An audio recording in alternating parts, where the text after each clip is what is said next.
que é o sobrenome seu? Lívio de Paula. Ah, é, de Paula, tá certo. Até isso se amarrou lá com o irmão. Não conhece meu pai, não? Qual que é? Laerte. Laerte? Paula. Ué, depois eu vou pesquisar. Eu sou ruim de memória. Mal, como que é? Ó, tem lá mal. E mal sofrer. Mal com ele.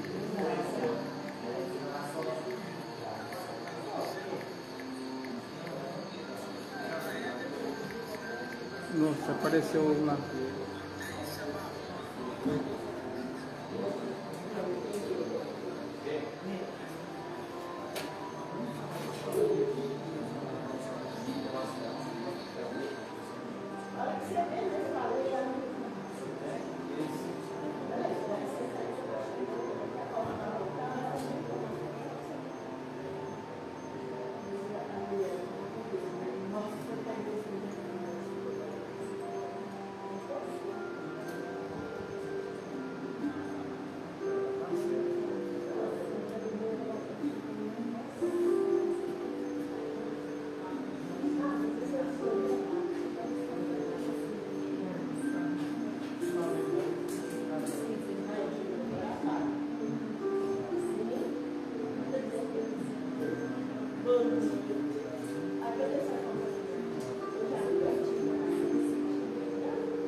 Boa noite. Convido aos nobres colegas, trabalhadores da casa, que possam se acomodarem. Nós iremos abrir os trabalhos dessa noite. Nós estamos ao vivo pelas redes sociais, uma transmissão direta aqui do Lar Fé e Caridade Irmã Célia. Tá? É uma oportunidade que a gente disponibiliza para as pessoas que chegam mais tarde, não podem estar aqui nesse horário nosso das 19 horas, de assistir ela completa um tema muito importante, tanto pelo Facebook como pelo canal do YouTube Jotinha Divulgações. Hoje aqui está conosco nosso irmão Lívio, e ele vai apresentar um tema trazido através da abordagem espírita, bem e mal sofrer. Tá? Eu convido nesse instante o Edmar a apagar um pouco da luz, para que a Patrícia possa brincar, fazer a prece, a oração inicial, passar a palavra do livro.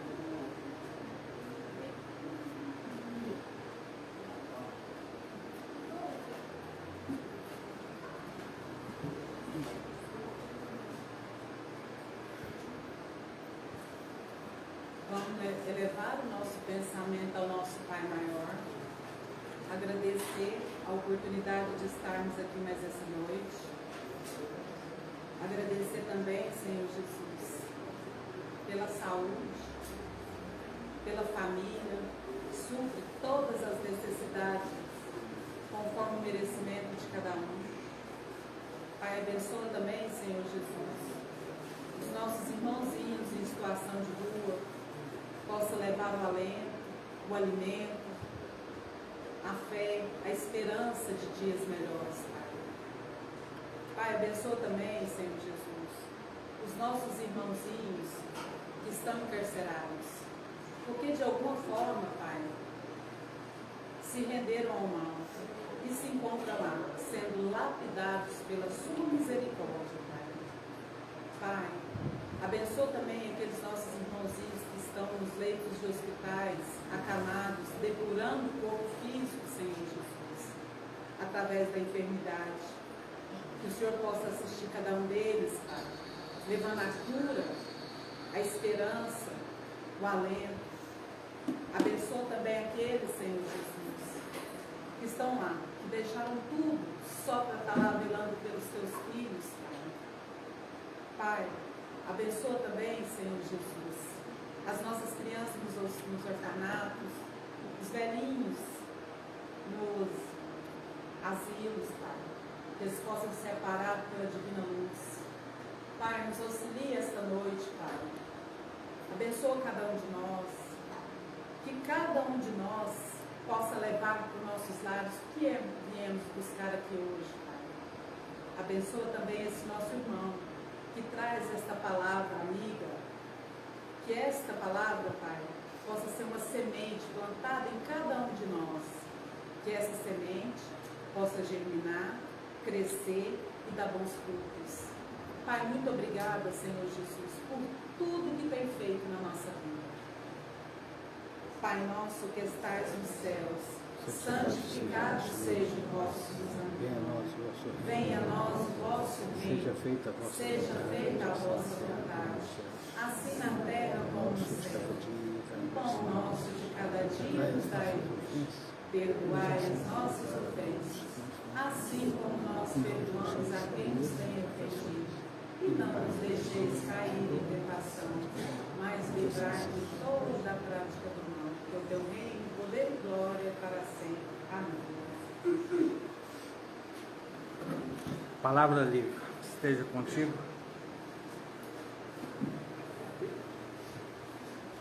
Boa noite. Mais uma vez aqui com vocês, agradecendo a casa, o acolhimento, a oportunidade. Nosso tema, bem e mal sofrer, e nós faremos uma reflexão fundamentada no Evangelho segundo o Espiritismo, em obras doutrinárias do Espiritismo, e abordaremos duas histórias. Não se deixem impressionar por estas histórias, porque são histórias da nossa vida, histórias assemelhadas às nossas experiências, mas nós não temos o conhecimento pleno do nosso passado, a razão dos problemas que enfrentamos, tantas vezes sementes lançadas há longos tempos atrás. Então nós vamos iniciar. Vou convidá-los a algumas reflexões muito importantes. Pergunta aos irmãos: qual é a extensão, qual é o volume, qual é o tamanho do amor de Deus por nós? Sei que todos sabem a resposta, mas nós vamos colocar aqui algumas alternativas. Será que o amor de Deus por nós ele é relativo? Deus nos ama enquanto nós o agradamos?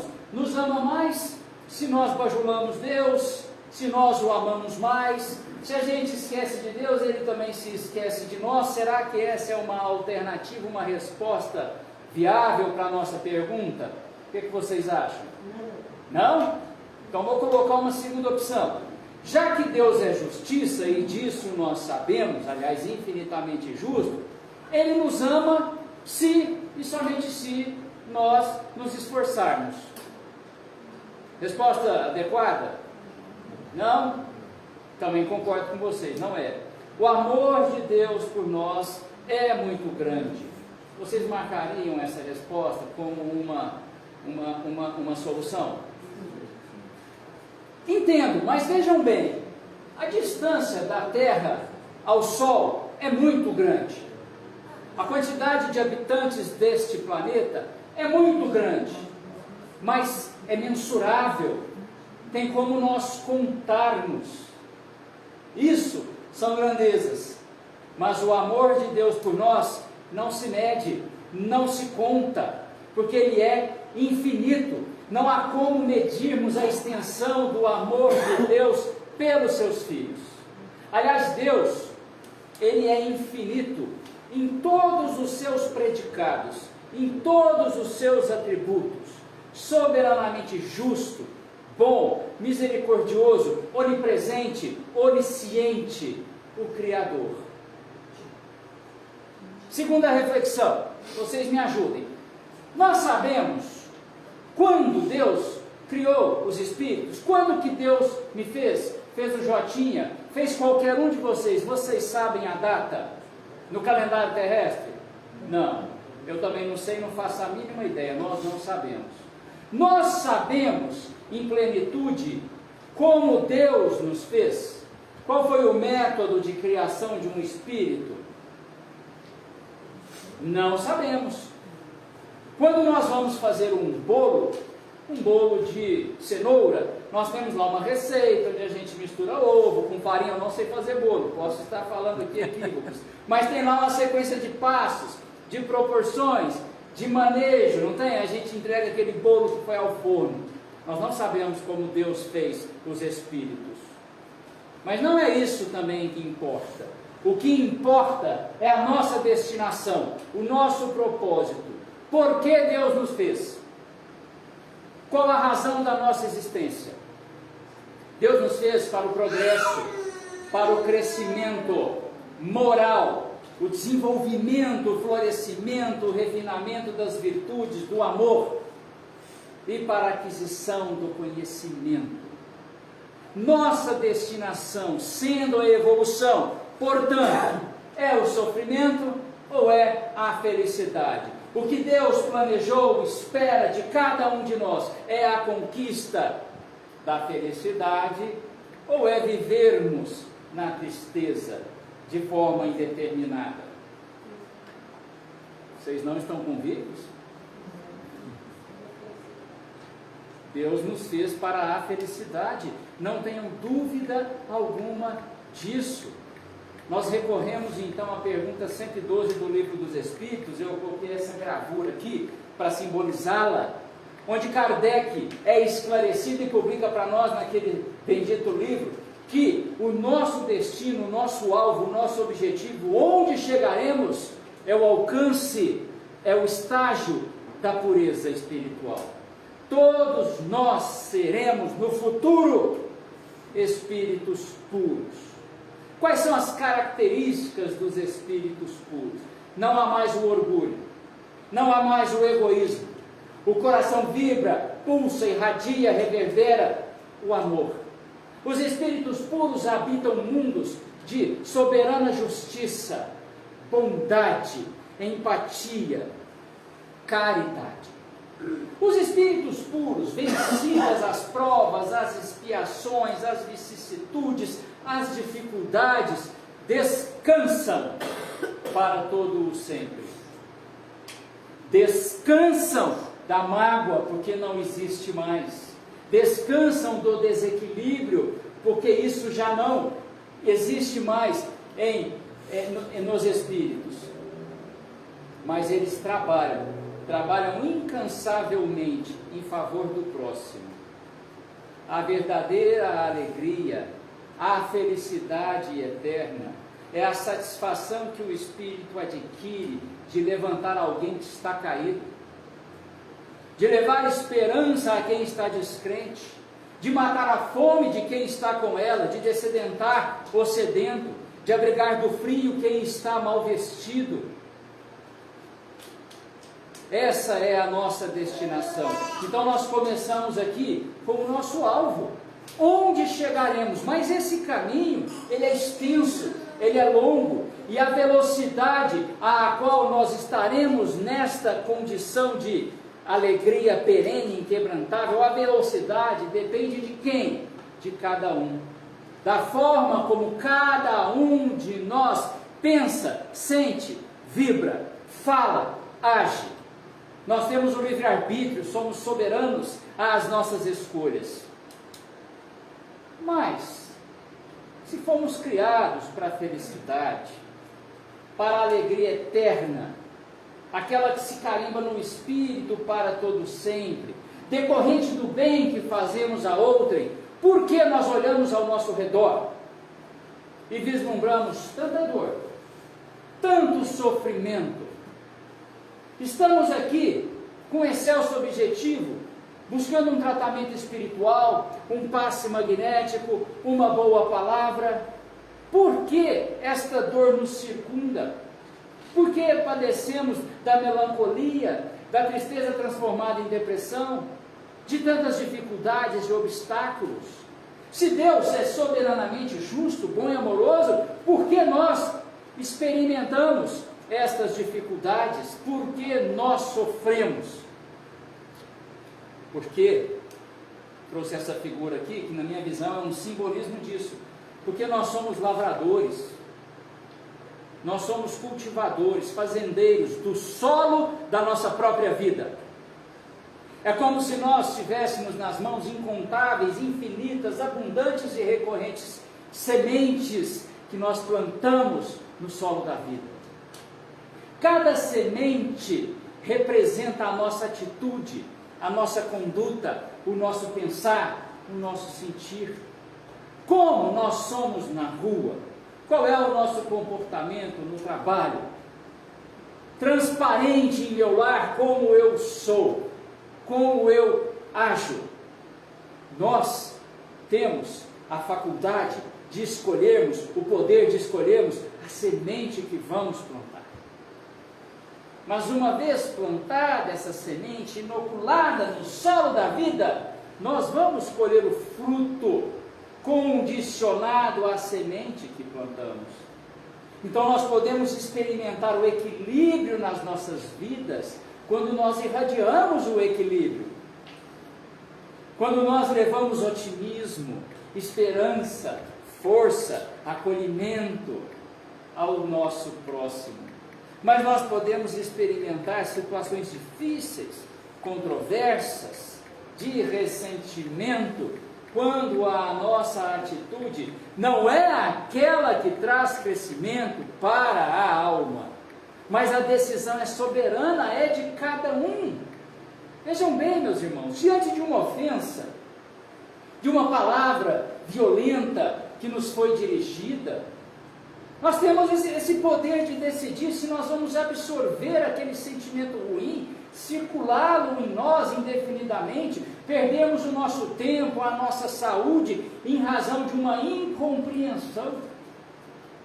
Mas nós podemos também agir como Francisco de Assis nos aconselhou, que diante da ofensa, nós não vamos buscar o perdão, porque diante da ofensa, nós sequer seremos atingidos por ela. Vejam que momento de felicidade, nós não perdermos mais tempo ruminando, recapitulando uma palavra equivocada que nos foi dita. Quantas vezes, por razões pequenas, em qualquer ambiente, mas principalmente no lar, a paz se desfaz? Isso tudo são opções e nós temos como decidir. Mas nossa trajetória é direcionada ao sucesso, sucesso de alma, conquista de espírito, desenvolvimento do sentimento, consciência tranquila. Mas se alguma coisa não for bem, se der errado em razão da nossa própria conduta, Deus, misericordioso em infinitude, sempre abrirá uma porta, uma janela de nova oportunidade. Sempre nos oferecerá a bênção do reinício, de começarmos de novo. Então, o mestre Emmanuel nos coloca o seguinte, porque muitas vezes nós experimentamos a dor, a dificuldade, não entendemos por que estamos passando por aqueles problemas, por que tudo aparentemente está dando errado, por que comigo e não com o outro.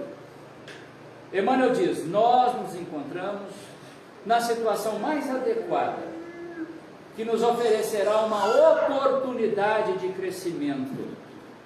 Para ilustrar isso, e vocês não se cansarem na minha prosopopeia, nós vamos contar uma história real. Como eu disse, não se deixem impressionar por essa história. Se nós conhecêssemos as nossas próprias histórias, talvez nós também nos assustaríamos. Porque o que vivemos hoje é consequência do que plantamos ontem. Esse ontem de 1000 anos atrás, de 500 anos atrás, de ontem mesmo, de 5 minutos. No Rio de Janeiro, no alto do morro, uma comunidade vivia ali.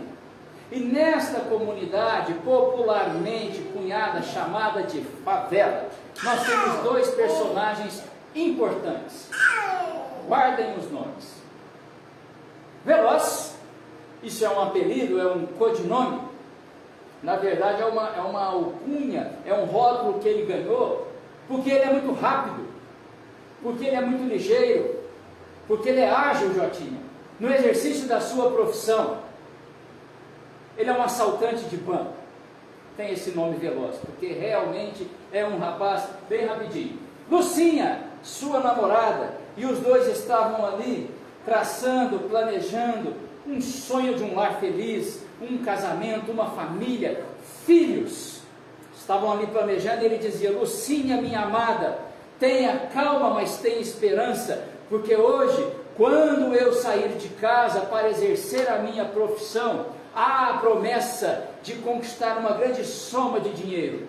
Afinal, aquele assalto àquela agência bancária, nesta noite dessa nossa história, apresentava um volume muito grande de recursos no cofre. Não sei se vocês sabem, eu trabalhei em banco, há dias nos bancos que há um maior acúmulo de dinheiro. Depois eles chamam um carro forte, fazem um pagamento pelo serviço e esvaziam aquele dinheiro. Ele sabia que naquele dia, naquela noite, haveria um grande estoque financeiro ali na agência bancária. Pois bem, temos uma outra personagem, Dona Maria das Dores. Quem é a Dona Maria das Dores? Uma lavadeira de roupas. Trabalhava de manhã.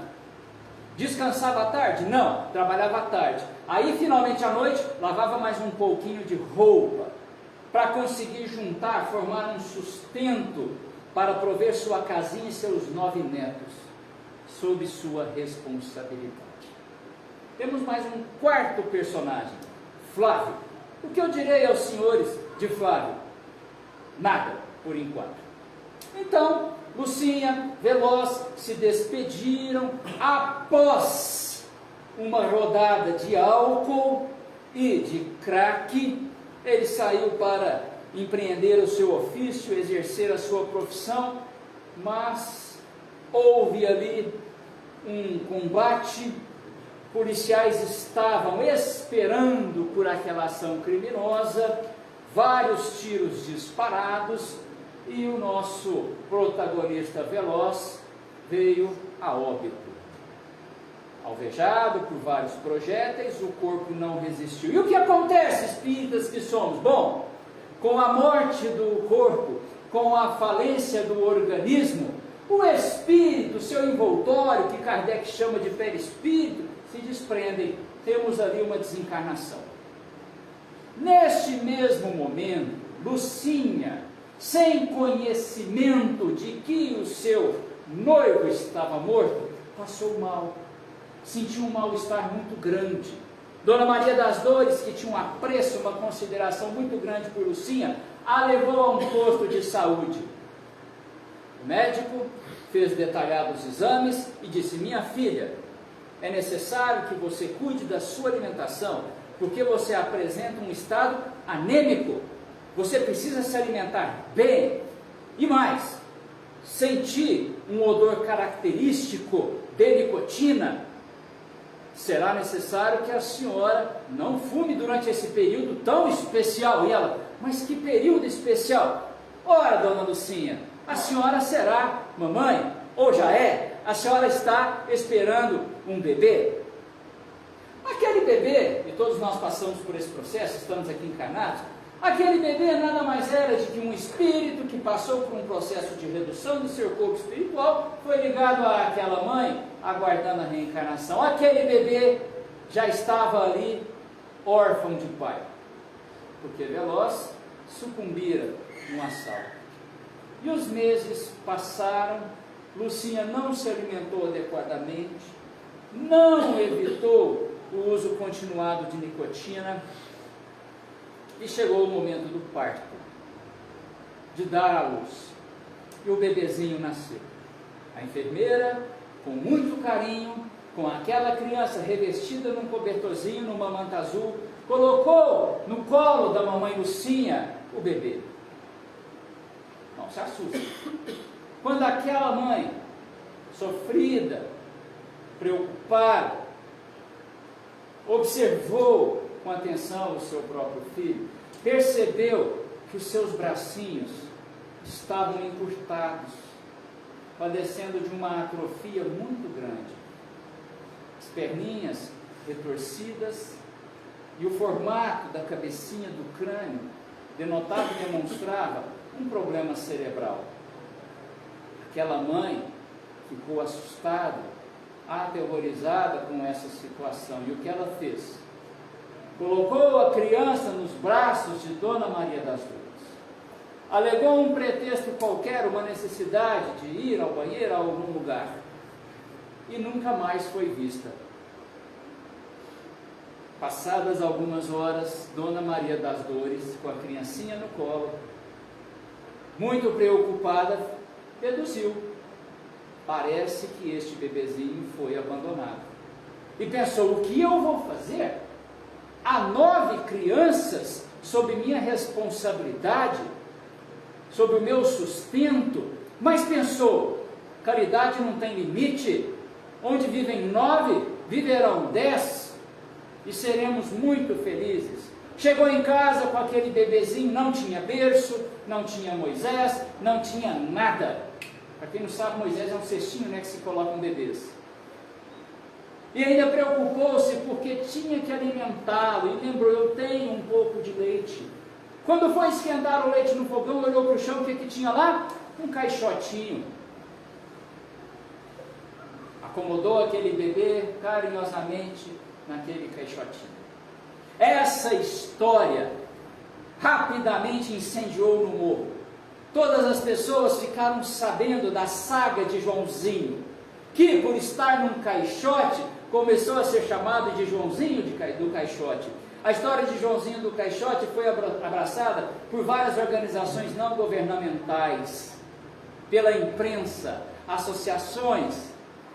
E o que era para ser um momento de extrema dificuldade para Dona Maria das Dores, aconteceu ao contrário. Lembremos, a caridade não sobrecarrega ninguém. Aliás, uma parte, Emmanuel no livro Companheiro, capítulo 1 diz: se nós agimos com fé, com confiança, auxiliando o problema dos outros, Deus, em regime de urgência, soluciona também os nossos. E vejam só, muitas pessoas subiam ao morro levando donativos, recursos, apoio para Dona Maria das Dores. Aos olhos dos homens da matéria, aquela situação era uma desventura, uma dificuldade inenarrável, indescritível. Mas, aos olhos do Espírito, na égide, no contexto de Deus, era uma bênção. Vejam só, Dona Maria das Dores não sabia, mas portava um problema cardíaco. No seu ritmo intenso de trabalho, estava determinada, estava fadada a um desencarne em 2 ou 3 anos.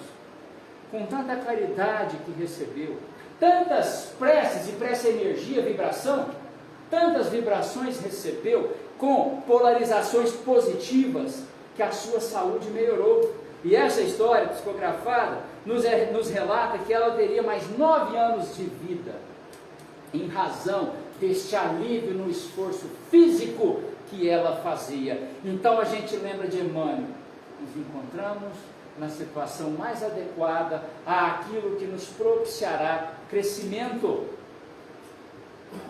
Faltou falarmos de um personagem. Vocês se recordam do nome? Flávio, muito bem, porque nem eu lembrava. Vamos falar de Flávio, brincadeira. Flávio, desencarnado, estava no plano espiritual, num hospital, sob tratamento psiquiátrico. Sim, meus irmãos, a Terra é uma cópia cinza do plano espiritual. Todas as estruturas que nós dispomos aqui, há no plano espiritual de forma mais elaborada, mais dignificada. Se nós temos aqui tantos pontos de auxílio e socorro, quiçá nós teremos lá. Aliás, quiçá não é um termo incorreto. Nós lá teremos muito mais do que aqui. Então ele estava no hospital, tratando da sua mente. Por quê? Ele estava muito preocupado. E ele dizia ao doutor desencarnado: tenho muita preocupação quando eu reencarnar, porque eu acho que se eu seguir a minha tendência, eu vou matar de novo. Sim, este espírito vinha de várias encarnações sucessivas, onde ele matara pessoas. ele tinha esse impulso violento. Decisão de quem? Dele mesmo. Mas Deus sempre escolherá para nós uma oportunidade que nos favorecerá. Aliás, lembrar vocês que há 2000 anos atrás, e todos conhecem essa história, havia um cadáver dentro de uma gruta, porque lá em Israel, muitas vezes, quem morria era enterrado assim, colocado dentro de uma gruta que era lacrada com pedra, e lá estava aquele corpo, supostamente morto, onde todas as testemunhas assinariam um atestado de óbito. Chegou Jesus e disse: retirem a pedra. E o povo ficou preocupado, porque pensaram: há um homem morto lá. E o Cristo ordenou novamente: retirem a pedra. E o que Cristo fez? Ressuscitou Lázaro, convidou Lázaro para o reinício, uma oportunidade. E é isto que o Cristo faz com todos nós. Jesus não vai ressuscitar os nossos corpos, mas quantas vezes estamos aqui com o corpo orgânico vivo, mas paralisados de alma, inertes, tristes, deprimidos, sem iniciativa?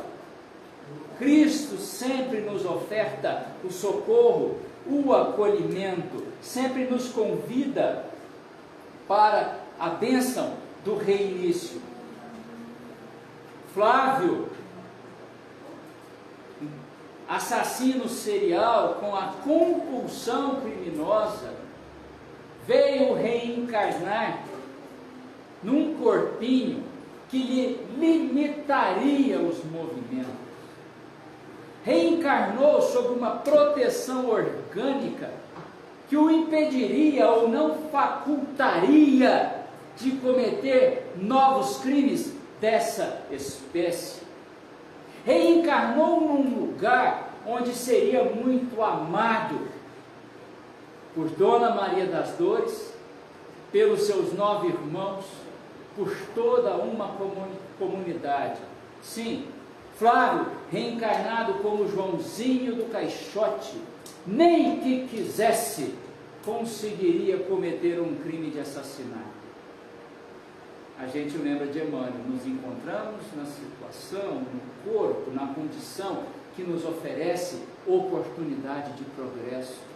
Como Flávio, reencarnado Joãozinho do Caixote, foi amado.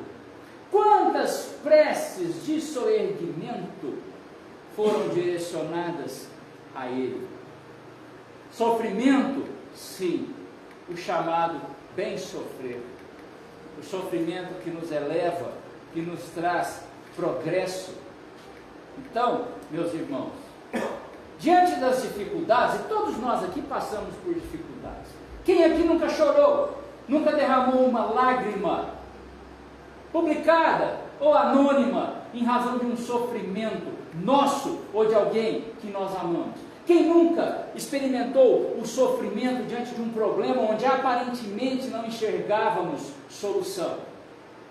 Diante de situações assim, nós temos 2 opções. Nós podemos elevar o nosso pensamento, pedir um humilde auxílio a Deus, tentar pelo equilíbrio nos conectarmos aos espíritos bons, ou nós podemos, recalcitrados, amargurados, revoltosos, nos atracarmos à âncora do mundo, ao materialismo. A decisão é nossa, livre-arbítrio. Ah, mas é muito difícil. Sabemos que muitas vezes a dor é excruciante, é muito grande, mas nós temos a fé, nós temos a oração, nós temos o Evangelho do Cristo que nos levantará, conscientes de que a reação que experimentamos é consequência de uma ação que fizemos. O fruto que estamos sorvendo também é resultado da semente que plantamos. Experimentamos os efeitos daquilo que causamos. Então lembremos da bem-aventurança. Bem-aventurados os aflitos, porque deles é o reino dos céus. O reino dos céus não é nós estarmos num lugar azul, num sofá etéreo de nuvens. Não, gente, o reino dos céus é nós desfrutarmos de paz no coração, de consciência tranquila, porque estamos cumprindo as leis de Deus. O reino dos céus é sentirmos alegria, porque estamos diminuindo a tristeza alheia. E quem é o aflito? É quem sofre? Não. O aflito não é quem sofre. O aflito é quem sofre bem, quem sofre sem resistência, sem remorso, sem revolta, entendendo que aquela dor tem uma razão, nos é professora de alguma lição. E aí, sofrendo bem, sofrendo, compreendendo o mecanismo da ação e reação, experimentando a dor, mantendo a fé em Deus, nós vamos superar essa dificuldade. Lembrem da pergunta 112 do Livro dos Espíritos. A todos nós está destinada a pureza de espírito, onde experimentaremos uma excelsa alegria. Então, temos sempre os sustentáculos da alma, que é a oração e a fé. Para que isso fique mais contundente, mais reforçado, eu vou contar para vocês uma história muito bonita do livro Ação e Reação, capítulo 16, psicografia de Chico Xavier. Temos aqui um irmão encarnado de nome Adelino Correia, uma história contada por André Luiz. Adelino Correia é um orador espírita que fala do Evangelho com muito sentimento, com muito amor. E ele tem alguns hábitos interessantes. Ele sempre ora. O que é orar, meus irmãos? Orar não é ritualístico de palavras. Orar não carece ajoelhar. Orar é pulsar o coração direcionado a Deus, a Jesus, aos bons espíritos. E esse homem, tão simples, com esses hábitos saudáveis, está sempre conectado aos bons espíritos. Ah, que vida maravilhosa é! Ele entende que é, mas ele padece, experimenta um problema muito grave na sua pele. Esse problema de noniquisema o faz sentir uma sensação de queimadura 24 horas por dia. Ele tem uma doença na sua pele que o traz essa sensação de estar queimando vivo ininterruptamente. Mas, apesar da dor, não obstante essa dificuldade, ele é perseverante.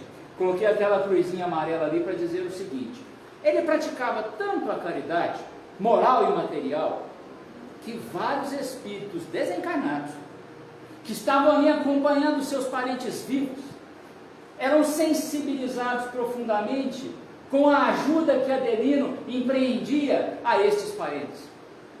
Um rapaz, uma vez desencarnado, chegou um instrutor no plano espiritual e falou assim: ajude Adelino, porque ele mal tem dinheiro, mas ele deu o que possuía para minha mãe, que estava desesperada, precisando de um remédio. E em prantos esse espírito disse: ajude Adelino, para vocês verem como a caridade perfuma, suaviza. Para Adelino, o próximo estava sempre à frente da sua necessidade. Nesse dia que ele estava na casa espírita, fez o evangelho, André Luiz, desencarnado, foi até a casa de Adelino, com o instrutor deste livro, de nome Silas. Chegaram lá, num quartinho, viram 3 crianças dormindo. Marizinha, filha de Adelino, há 6 anos não via a mãe. Por quê? Porque a mãe abandonaram o lar. Os outros 2 irmãozinhos, Mário e Raul, o mundo desprezou. Colocados à porta de Adelino, ele, com todo o amor do mundo, abraçou aquelas crianças e falou: meus filhos, eu vos amo. Então eles viviam todos ali em muita dificuldade. Mas muito jovenzinho, Adelino foi conduzido a uma casa espírita. E ali, através do estudo, da perseverança, ele adquiriu uma disciplina, tornou-se um trabalhador, sempre renunciando a si mesmo em favor do próximo. E esse amarelo é muito importante. Todos nós estamos associados mentalmente a espíritos que pensam ou sentem como pensamos. Também aqueles espíritos que já nos prejudicaram e que já prejudicamos, porque o ódio também nos conecta, meus irmãos. Adelino trabalhava com tanta perseverança no bem, que vários espíritos perseguidores, vendo a iniciativa daquele homem, o esforço de Adelino, mudaram de caminho, preferiram abdicar de vingança, e outrora perseguidores também se tornaram trabalhadores. Mas por que esse homem, tão caridoso, tão dedicado, cuidando dessas crianças com tão poucos recursos, por que esses problemas? Por que experimenta a dor e o sofrimento? E aí vem a explicação, a orientação. Ele não merece a aventura de um lar tranquilo. Vamos voltar no tempo. 100 anos atrás, Adelino vivia numa fazenda. O seu pai, proprietário de uma grande unidade rural, que tinha muita receita do café. E essa receita vinha às custas do trabalho escravo, e esses trabalhadores eram motivados pelo chicote em suas costas. E esse pai de Adelino, dono de fazenda, solteiro, casou-se com 43 anos. Meus irmãos, naquela época, casar-se com 43 anos era muito tardio. Os tempos mudaram. E assim que esse homem se casou com uma jovenzinha de 21 anos, levou-a para a fazenda, o que aconteceu? Quando Adelino, na sua existência anterior, filho deste fazendeiro, observou a sua madrasta, a madrasta observou Adelino, foi aquela paixão, aquele magnetismo, aquela coisa onde eles não conseguiram lutar. E aí vai um recado, da palestra de semana passada: quando nós formos visitados por pensamentos sombrios, ainda que pequenos, que Emmanuel chama de pingos de sombra, afugentemos esses pensamentos. Cortemos o mal pela raiz, porque senão eles se juntam, eles crescem, eles sofrem a ação de um fermento, e aquele pensamento torna-se firme e tantas vezes perturbador. E foi exatamente isso que eles não fizeram. Os dois deram vazão a este sentimento de desequilíbrio, e aquilo cresceu. E aí Adelino pensou: não posso viver sem essa mulher, e ela a mesma coisa. Mas havia um empecilho, o próprio pai. Então, de tanto pensar, de tanto juntar estes pingos de sombra, e aquilo virar um pensamento firme no mal, eles planejaram como se livrar daquele pai. Chamaram 2 capatazes de fazenda, fizeram a reunião os 4, Adelina, a madrasta e os capatazes, e planejaram em 3 etapas. Gente, isso aqui está numa obra de André Luiz, psicografada por Chico, não estou contando novidade nenhuma. Primeiro passo do plano: pegar uma substância comburente, inflamável, que pega fogo. Aliás, desculpa, não, o primeiro passo é municiar o senhor de fazenda, que estava adoentado, de uma bebeiragem, de um líquido, supostamente remédio, mas não, aquilo o faria dormir. Dormindo, eles pegariam uma substância inflamável e pincelariam no seu quarto corpo. Terceiro passo, dedutível: o fogo seria ateado. A consequência todos nós sabemos: aquele senhor desencarnou. Em desencarnando, tomando consciência de que o seu filho havia arquitetado aquele plano, uma grande revolta, um pensamento odioso direcionado a seu filho que ele tanto amava. E aí Adelino, agora livre do pai, poderia desfrutar do seu sonho de amor? De forma alguma. Cometeu o ato, já veio o remorso, o arrependimento, o pesar e a influenciação mental do seu pai, de tantos espíritos que coadunaram, que compartilharam, que colaboraram com aquele ato de tamanho desequilíbrio. Adelino desencarnou rapidamente, consumido por uma doença. No plano espiritual, ele e seu pai se degladiaram por 12 anos, até que ele buscou, implorou a Deus uma oportunidade de trabalho, foi socorrido e muito trabalhou. Vamos lembrar de Emmanuel: nos encontramos na situação que mais trará proveito à nossa jornada. Reencarnou num lar pobre, e com a pele sentindo queimar ininterruptamente, porque ele durante todo esse tempo pensava, repetia no que fizera seu pai. O corpo espiritual, ele é sensibilizado pelas nossas vibrações mentais, e ele publica no nosso corpo tantos males, e assim foi. Vamos lembrar do quartinho? Marisa, dormindo, a antiga madrasta. Vejam como todos vão se reunindo no lar, que é essa escola abençoada de preparação para as almas. Mário e Raul, que o mundo rejeitou, mas Adelino acolheu, os dois capatazes da fazenda, cúmplices daquele crime. Vejam, todos ali, numa vida difícil, mas uma vida vitoriosa, onde eles estavam se reconciliando com as dificuldades, mas com a fé, com a firmeza, com o trabalho, vencendo as suas próprias sombras. Adelino renasceu com a pele acometida daquela doença. A doença era para ser pior, mas o seu trabalho no bem trouxe uma diminuição, um esmaecimento do seu problema. Então, aos olhos materiais, que vida difícil de Adelino. No contexto espiritual, observando todos os capítulos do livro da vida dele, um lar abençoado, onde todos estariam ali, desta vez, para o reajuste.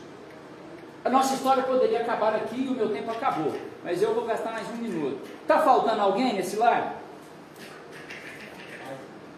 Quem? O pai? Bom, num belo domingo, já Adelino tomando o seu café, que era só um pedacinho de pão e meia xícara de café, não tinha dinheiro para outras coisas, ouviu um barulhinho na rua. Quando ele abriu a porta, o que tinha lá? Ele não viu nada. Não viu nada. Mas o barulhinho continuou. Aí ele olhou para o chão. Mais um bebezinho abandonado na porta de seu lar. Seu pai, do plano espiritual, observando toda a luta de seu filho, vendo a vontade desse espírito de se reajustar, também se comoveu e aceitou integrar este lar para que algoz, vítimas, verdugos, pudessem ter um momento de reconciliação. Este é o bem sofrer. Diante da dificuldade, nós mantemos a nossa fé, a nossa esperança, o nosso esforço, o nosso trabalho, porque Jesus ressuscitou Lázaro e está sempre pronto para ressuscitar todas as almas paralisadas no erro, no desequilíbrio, na tristeza. Então a gente termina com a palavra de Joana de Ângeles. Deus nos coloca no melhor lugar para o nosso progresso. Lar, cidade e trabalho são oportunidades. E Bezerra de Menezes diz: ninguém nasceu fadado ao sofrimento, ninguém está destinado ao sofrimento. Temos o livre-arbítrio, nós decidimos o que fazemos. Então, junto com Jesus, vamos sempre buscar um sentido justo para as nossas vidas, terminando da forma que começamos. Deus infinitamente justo, bom, amoroso e misericordioso, nos criou para a felicidade. Basta que decidamos por ela. Me desculpe aí se a história foi forte, se alguém se assustou, mas são histórias reais e talvez histórias parecidas com as nossas. É que nós não conhecemos em plenitude o nosso passado. Muito obrigado. Poderia fazer a prece para nós?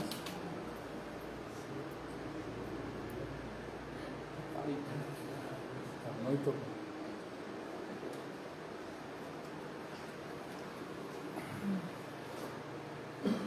Sintonizados então com esses espíritos bondosos, com o Evangelho de Jesus que nos é ofertado, que sempre nos proporciona uma fonte de soerguimento, de ventura, nós agradecemos ao Criador. Agradecemos essa oportunidade de estarmos aqui nesta casa de oração, este tratamento espiritual, as elucidações evangélicas, o Consolador prometido. Todos saiamos daqui mais renovados, jubilosos, conscientes do poder que nós temos de determinar a felicidade nas nossas próprias vidas. Quando criados, Deus inoculou em cada um de nós a semente do amor. Esse amor há de florescer na proporção da retirada do orgulho e egoísmo de nossos corações. Terminamos assim então esta nossa oração, essa nossa conversa